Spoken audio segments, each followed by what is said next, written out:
Sa timog silangang bahagi ng China, matatagpuan ang siyudad ng Macau na isang special administrative region ng bansa. Maunlad, hitik sa kasaysayan at bakas pa sa mga gusali rito ang impluensya ng mga Portuges na minsang sumakop sa lugar. Mahigit 24,000 ang mga documented Filipino workers dito sa Macau. Karamihan sa kanila nagtatrabaho bilang household helpers o kaya sa mga hotel at casino. Tinatayang nasa 1,000 naman ang mga Pilipinong hindi dokumentado o yung walang papeles o kontrata. Pangalawa ang mga Pilipino sa mga pinakamalaking migrant group dito sa Macau. Nangunguna ang mga taga-mainland China.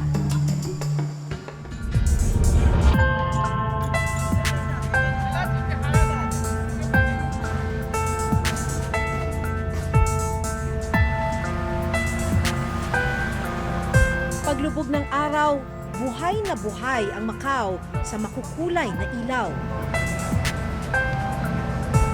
Nagkalat din ang mga kasino na dinarayo ng mga parokyano. Pero sa likod ng mga nagkikislapang ilaw, tila may lihim na nakakubli sa madidilim na sulok ng Macau. Itong Macau ay tinatawag na Asia's gambling mecca. Pero pagka ganitong madilim na, may makikita kang isa pang mukha, mga kababayan natin na sasadlak sa bentahan ng laman.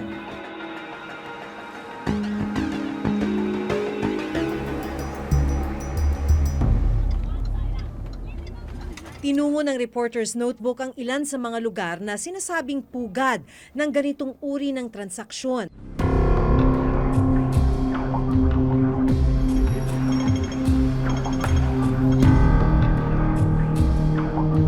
Dito ko nakilala ang binatang itatago namin sa pangalang Gerald. Ayon sa kanya, may mga nagaganap talagang prostitusyon sa madidilim na sulok ng Macau. Kadalasan na pumunta dito is Chinese, Portuguese, Filipinos. So, yung mga pumunta dito is yung mga tao na gustong mag-enjoy ba. Dito sa San Malo, Macau, ito yung tinatawag nilang makasalanang puno. Dahil kalimitan yung mga transaksyon sa ilalim nito ginagawa.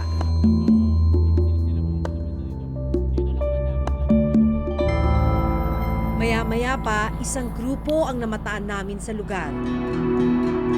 Nakatambay, nag-aabang, at may kausap na mga lalaki.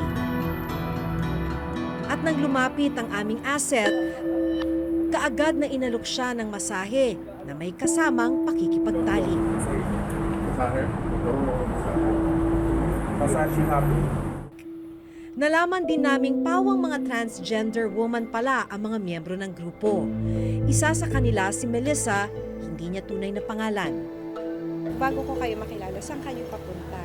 Papunta kami sa work. Pagka-work, sino yung inaabangan?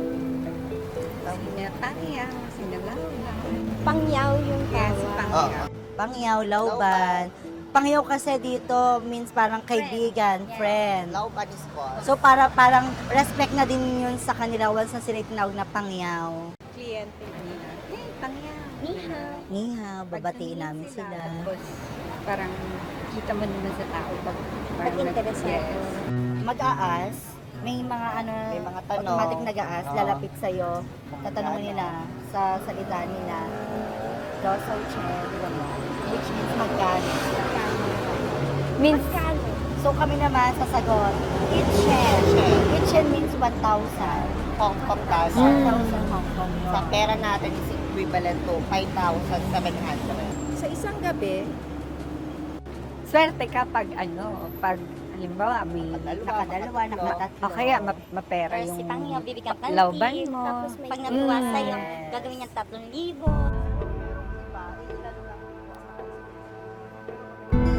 pero minsan nagiging biktima rin daw sila ng mga abusadong customer.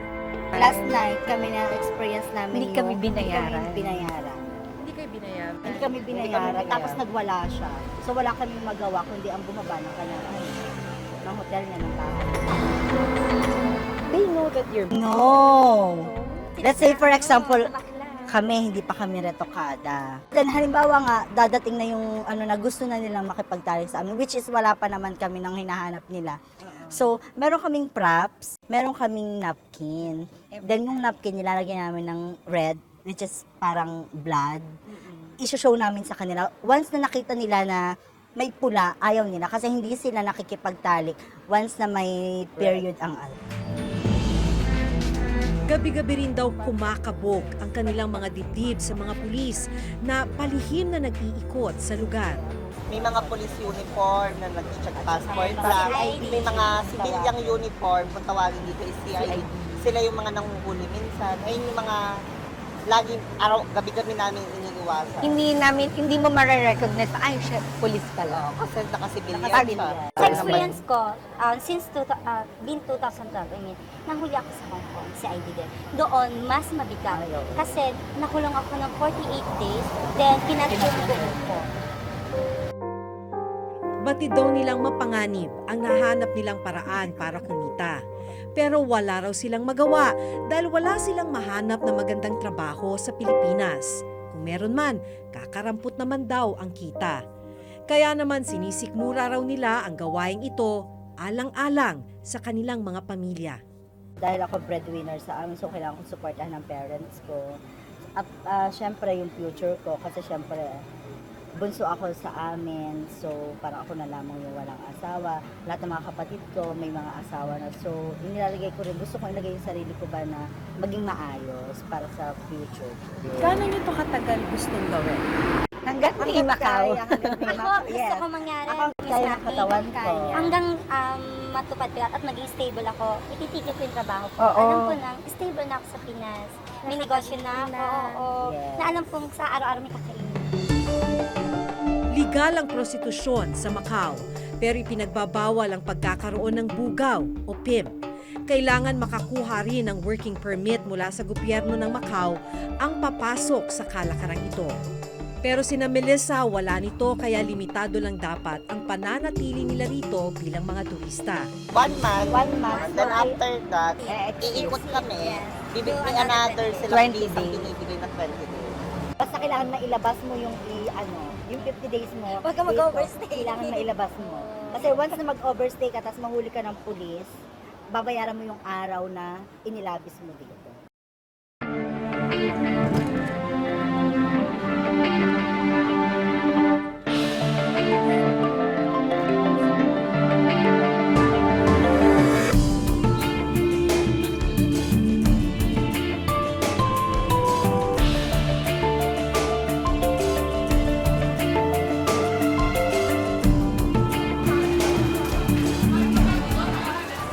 Visa upon entry ang Macau. Ibig sabihin, bibigyan ka ng 30-day na tourist visa. Pero kahit na tourist visa ito, meron daw tayong ilang mga kababayan na nagtatrabaho pa rin dito sa Macau.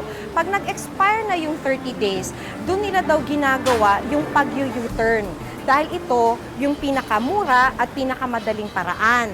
Ba't daw nila to ginagawa?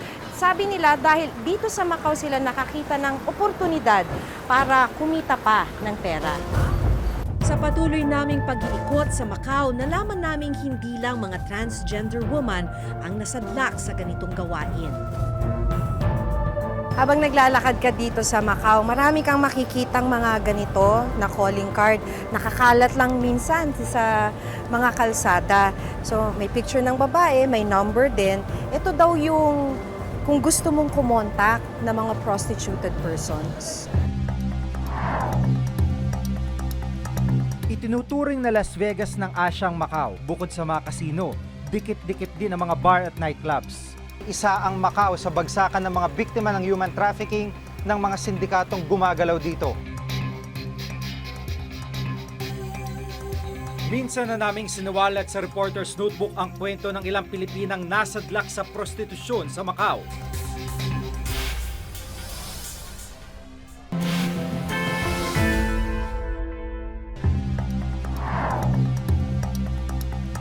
Itinuturing na Las Vegas ng Asyang Macau. Bukod sa mga kasino, dikit-dikit din ang mga bar at nightclubs. Isa ang Macau sa bagsakan ng mga biktima ng human trafficking ng mga sindikatong gumagalaw dito. Minsan na naming sinawalat sa Reporter's Notebook ang kwento ng ilang Pilipinang nasadlak sa prostitusyon sa Macau. Ang kalimitan na papasukan nila dito is sauna. Sauna bath, yung mga napapasukan nila. Yung iba naman, dito yung sa ngayon, yung nakikita ko, yung parang dito lang sila sa mga bar, nagtatambay.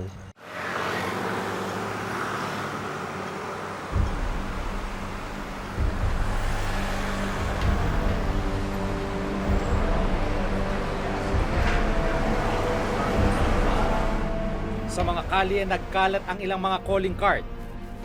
Habang naglalakad ka dito sa Macau, marami kang makikitang mga ganito na calling card. Nakakalat lang minsan sa mga kalsada. So may picture ng babae, may number din. Ito daw yung kung gusto mong kumontak na mga prostituted persons. Maging mga lalaki, pumapasok din sa isang kalakaran kapalit ang kanilang serbisyo. Si Jim, hindi niya tunay na pangalan, nagsimula raw bilang dancer at waiter sa club na ito sa Red Light District. Dito, uso raw tinatawag na take-out o escort service. Take-out. Nung nagtataba pa ako sa isang bar dito, lahat ng guests pwede mo silang pakisamahan. Pag gusto nila yung company mo, so, pwedeng bibigyan ka nila ng pera para makasama ka nila. Kanya-kanyang trip daw, ika nga, depende sa customer kung anong klaseng serbisyo ang kapalit ng ibabayad nila. Minsan kasi magkakaroon ka ng customer na gumagamit ng drugs. So, papagamitin ka, minsan hindi mo sila gagalawin. Paglalaro mo lang sila sa casino. Pero ginagalaw din sila. Ginagalaw, hindi madalas. Mostly, gusto nila is labas-labas lang.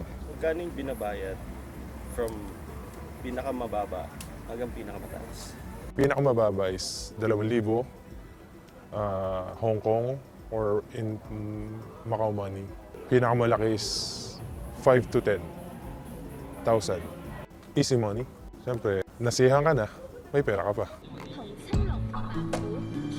Tinungo namin ang konsulado ng Pilipinas sa Macau para itanong kung alam nilang tungkol sa mga Pilipinong nasasadlak sa prostitusyon dito.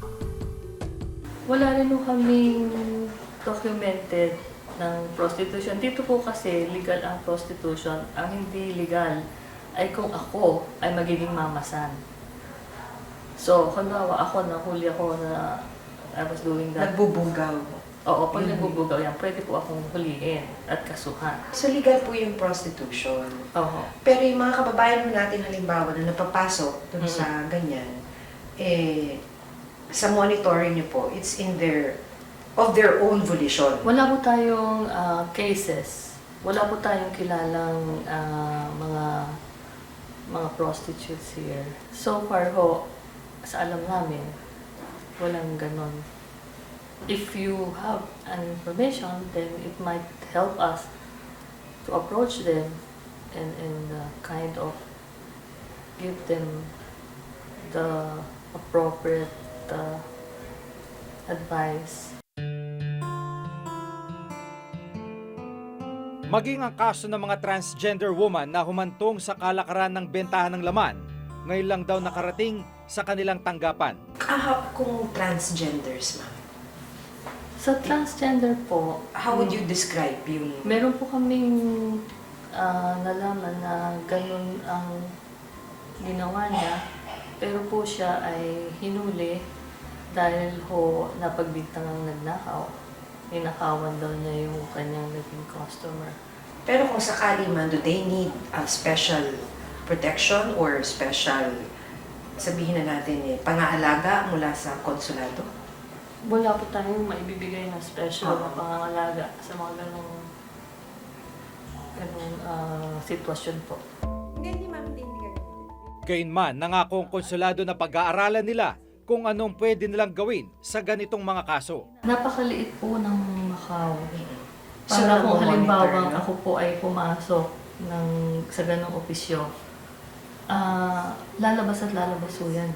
Yan po prostitution. We will take note of your concerns and we will try to see how we can monitor.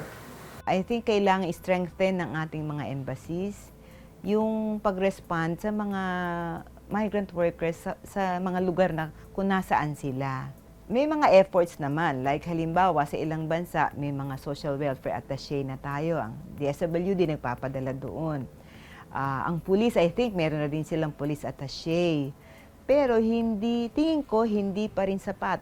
Sa annual Trafficking in Persons report na ginawa ng US State Department na sumusukat sa ginawang hakbang ng may 188 bansa sa buong mundo kaugnay ng paglaban sa modern-day slavery, prostitusyon at trafficking. Tier 2 ang standing ng Macau nitong 2015. Ibig sabihin, hindi nakakasunod ang Macau sa pinakamababang pamantayan ng US State Department sa ganitong illegal na kalakaran.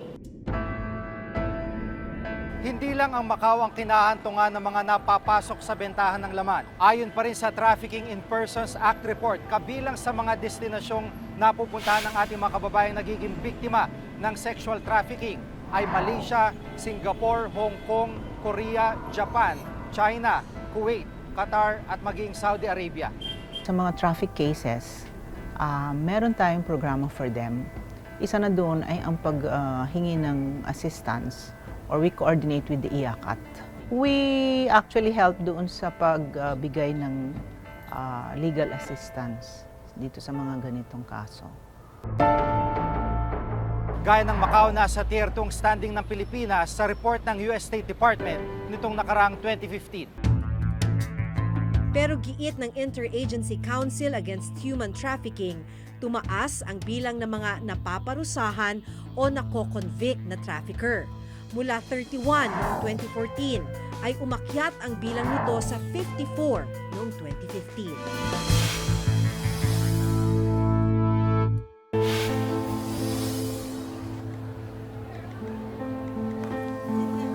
Bagong bayani kung ituring ang mga kababayan nating nangingibang bayan para sa kanilang pamilya.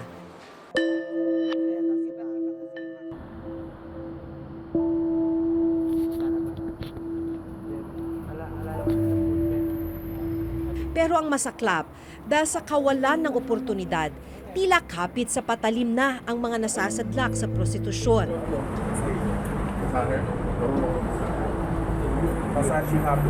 Siyempre, nandun yung kawalan ng makataong pamumuhay sa Pilipinas. Yun ang tingin ko. No? Siyempre, marami talaga sa kanila. No? Sobrang mahihirap, nakapit sa patalim, na kailangan magkaroon ng kakainin. Nakababahala na ang mismong mga otoridad, tila hindi alam na nangyayari ang ganitong kalakaran.